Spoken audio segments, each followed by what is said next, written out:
talking about probably are outside California. Most of the properties that we deal with are east of the Mississippi, and they are definitely out of California because we can get higher rents in those areas than we can here for the price. So for example, we buy a house in Atlanta for $5,000 and we can sell or finance that at $500 a month and make our cash flow work.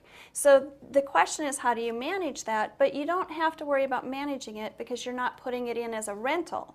You are selling it to the person. So the person moving in is going to be responsible for fixing the toilet and putting in the hot water heater and the heater. So there's very little management. The main management you have to do is a collection call. Okay. So is that usually handled on the telephone?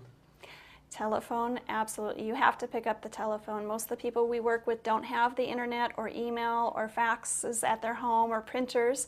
Here in Silicon Valley, it's a given. Everybody has a computer and a printer at their house, but it's not that way. So you're going to use phones. They all have cell phones. Usually it's prepaid minutes, and so you have to time your calling.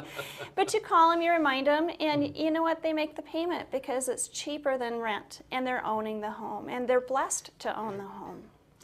So another thing related to this, I'm sorry, is that again, your expectation is that you're going to get these sold really in a pretty short period of time. Isn't that the case? You absolutely want it sold as soon as possible because if you don't sell it, it's going to get more vandalized.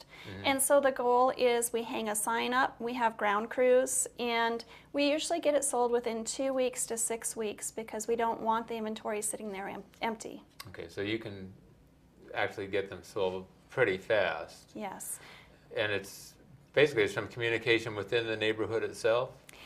These neighborhoods, when people drive by the sign, they see it and they call and they want to know what's going on. And you don't really sell to people outside the neighborhood because most people are afraid of some of the neighborhoods, but the people who live there aren't afraid to live there. And so if you were to sell a home in the inner city of Atlanta to somebody who lived in San Mateo, they probably would not be comfortable to go look at that. But somebody who lives there, that's their home, mom lives across the street, and they're fine buying. So that's who you're capturing, is your drive-by audience. Okay. Now, as I understand it, a lot of times these REO packages are actually located in the properties maybe in several different states that are in one package, which seems to me could create some headaches for somebody. So how do you help people with that? Okay, so yes. This is called a blind package because you're buying blind. You don't know what the houses look like. You don't know where they're at. And our first package that we purchased, we were in 15 different states. And what we found is even though we had people to look after the homes, it was a little bit on the difficult side.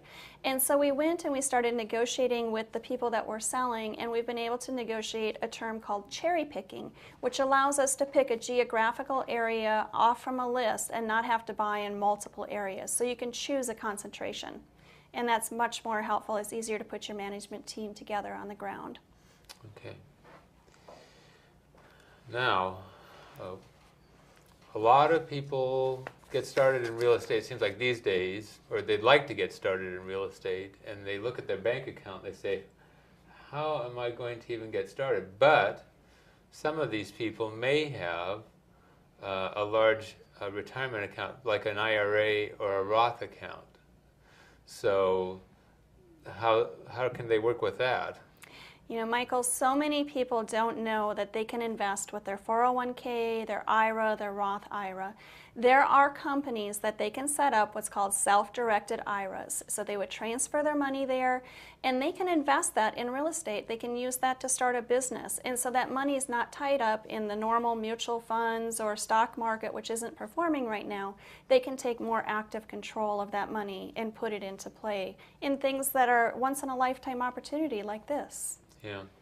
So there are alternatives. You can get these self-directed accounts. You have to pay more fees related to them. Obviously, it's not something you're going to just get at your regular bank or brokerage. No. But nonetheless, to have this flexibility, and again, we don't think that somebody should put all of their money into this No. because this is actually, it can be kind of high risk. This is high risk. We definitely need to let people know this is high risk, and the last thing you want to do is put all of your retirement money into this particular business model, but you could put part of it. And so you have part of your IRA sitting with a self-directed, and part of it can sit with somebody else that's normal or traditional type investing. Mm-hmm. Well, we actually have quite a bit of time left. Okay. So we're going to be flexible here, and I'm going to ask for some more of your wisdom related to this, like who might be interested in getting involved in this area. What would be a profile maybe of an investor that you tend to deal with? Sure. Most of the investors that I see coming into this business have had real estate experience in buying properties. They've maybe done some development. Most often they've done rehab, where they purchase a property, they've rehabbed it and either sold it or turned it into a rental. And so they have experience with the properties. They're also an entrepreneurial type where they don't mind hiring and managing employees. And they're looking at it as a business, not just a sideline to build their retirement, but to build it as a business. Right. So that's important. So if you're just used to operating as an employee and not having to, this is not something that's problem-free. This is something that you're probably going to have headaches, and it's going to require attention, and so it can be kind of time-consuming. It can be, because you're going to have the phone calls that come in. Once the sign gets hung, you're going to need to answer the phone calls live, because that'll give you the best response for sales. And then once you make the sale, these are people that aren't typically responsible enough to remember to make their payments. They'll make it, but you have to call them and remind them. So you'll need somebody to help you with collections and managing the contracts that come in. This is not simply buy the property and you're going to get the mailbox money. This is, you need to manage the process, and then you will get the mailbox money. Yeah. So from listening to some people, you and I are both involved in this San Jose Real Estate Investors Association, listening to some of the people that have been more active in investing over the years and so forth, it seems like a lot of them have sort of moved to this area because it's sort of like I've always had to bust my rear end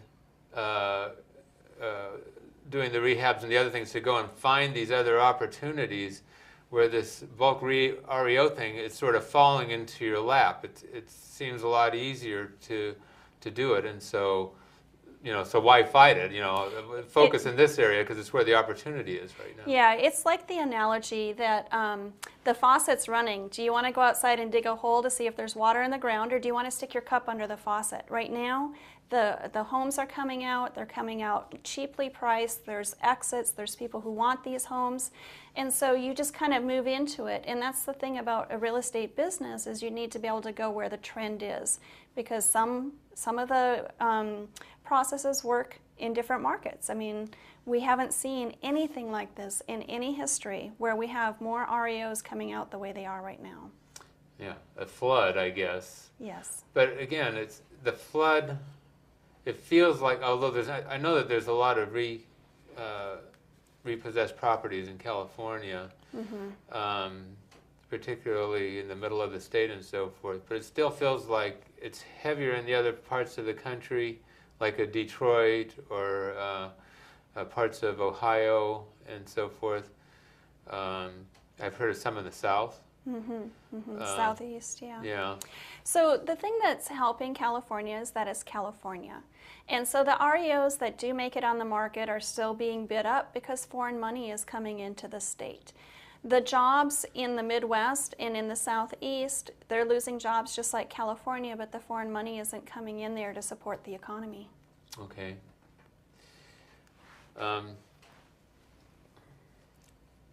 What sorts of, you were mentioning some of the liabilities, and maybe we should talk about that, some of the things that you need to do for your research and your due diligence. Now, I guess a lot of it, you can't really do that much before you buy the property, is that right? Or We have a whole process that we go through before we buy the property. Of course, we search all the online value engines to see what kind of value we see out there. And then there's a service that we research to see what the back taxes might be. But nothing beats picking up the phone and calling. So you'll call somebody that's, like whatever the county is, you'll call the compliance office to find out if there's any violations, code violations, building, lawns that aren't mowed, garbage dumped off because the neighborhood decides that that's a